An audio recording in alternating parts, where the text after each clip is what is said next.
At 25 years old, you recently discovered that your fiancée, whom we'll call Ashley, had been cheating on you. You met her during your first year of college when you were both 18, and your relationship quickly progressed from friendship to romance. Everything seemed to fall into place easily, and you both felt deeply connected. It was the kind of relationship that people around you admired and often envied. Your bond felt effortless, and you both shared the same vision of building a life together. Both of your families grew close, and it felt like you were already a part of one big family even before getting married. A year ago, you proposed to Ashley and she happily accepted.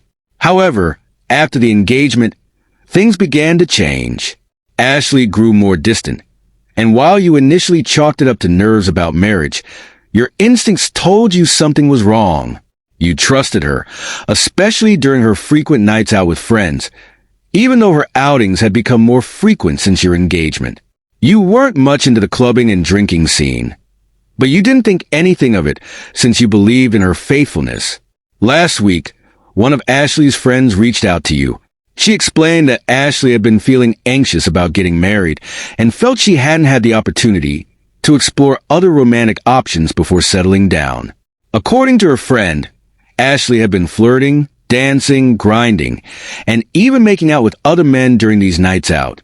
Although Ashley justified her actions by claiming she didn't sleep with anyone, one incident involved her performing a sexual act on a man in a club bathroom.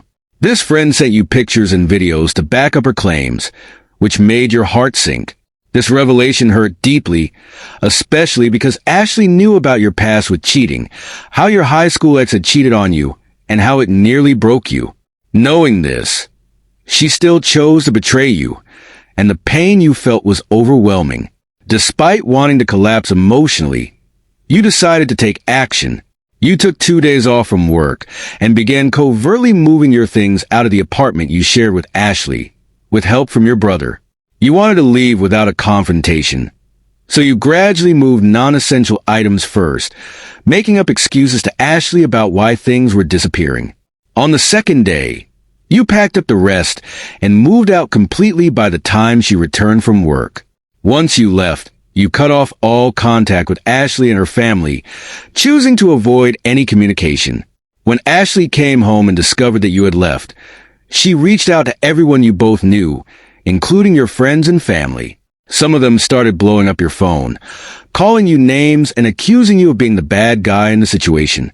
Ashley had spread the false narrative that you had cheated on her and that she had kicked you out of the apartment, while you had remained silent, focusing on moving forward.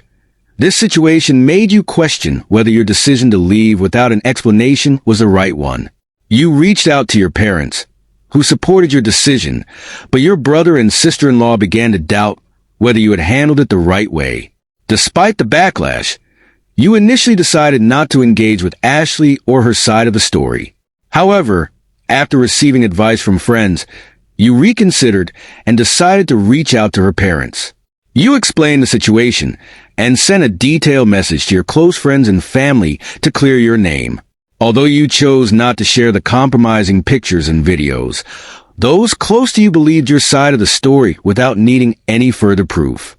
At this point, you've come to terms with the fact that Ashley made her choice, and despite the lingering feelings from your 6-year relationship, you've moved on.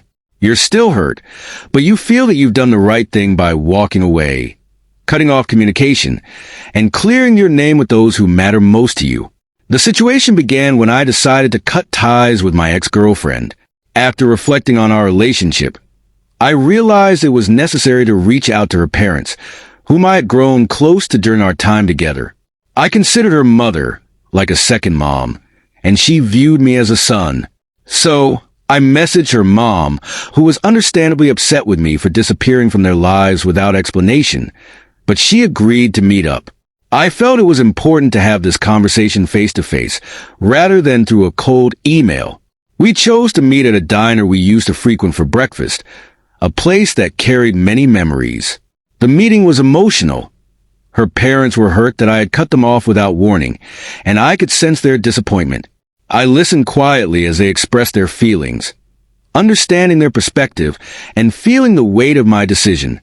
I began to tear up, but the moment took a turn when they accused me of cheating. I was stunned. It had only been a week since the breakup, and I had been avoiding everyone out of shame, not because I had done anything wrong. Apparently, my ex had convinced them that I was the one who cheated and that she had kicked me out. I couldn't believe the narrative she had created. I calmly apologized to her parents, wishing them happiness, and walked out, feeling a mix of anger and sadness. Once home, I decided I couldn't let the false accusations stand.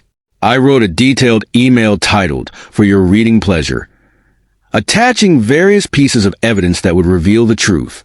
I included screenshots of messages from her friend who had expressed guilt over what my ex had done, along with videos showing her making out and dancing with other guys. I explained everything that had happened since the breakup, aiming to clarify the reality of the situation. I ended the email by requesting that I not be contacted again, and that I expected my engagement ring back. I sent the email to her parents, friends, and even a coworker I knew who could help spread the word. I felt a sense of satisfaction knowing that I was finally setting the record straight, even if it felt like I was dropping a nuclear bomb on my ex's life. In the aftermath, my phone was flooded with messages from my ex's friends and family, all seeking answers after reading my email. Until then, everyone had assumed I was the one at fault. The email had not only cleared my name, but had also turned many people against my ex. Rumors began circulating at her workplace, and one of her co-workers, whom I had included in the email, quit out of embarrassment. Her parents, realizing they had judged me too quickly, without knowing the full story, reached out to apologize for their previous behavior. I was receptive to their apologies, and we started to rebuild our relationship. They informed me that my ex was struggling to pay her share of the rent after I had moved out, which was no surprise considering the turmoil she had caused. I took the initiative to contact our landlord, explaining the situation, and ended up covering my half of the rent for the remaining 3 months of the lease. Despite not living there anymore, I felt relieved to have that squared away.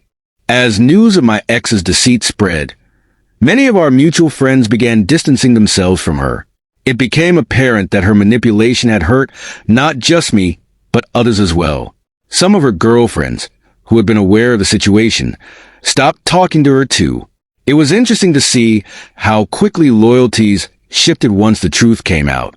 Amid all this chaos, I found unexpected support from one of her friends who had initially come forward to express concern over the situation. As we communicated more, our bond deepened.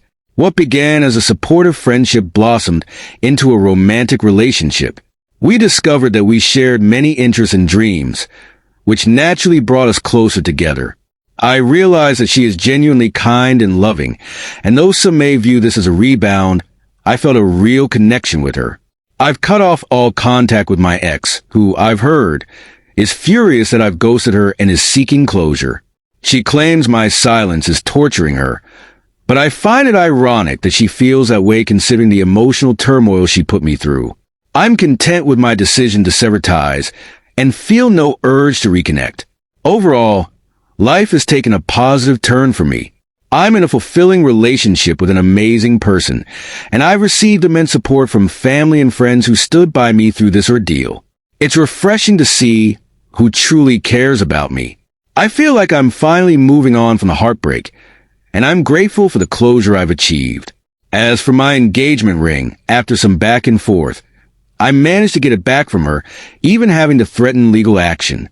My ex was initially stubborn, but ultimately, her parents facilitated the return. So, that's where I stand now, feeling relieved and ready to embrace the future.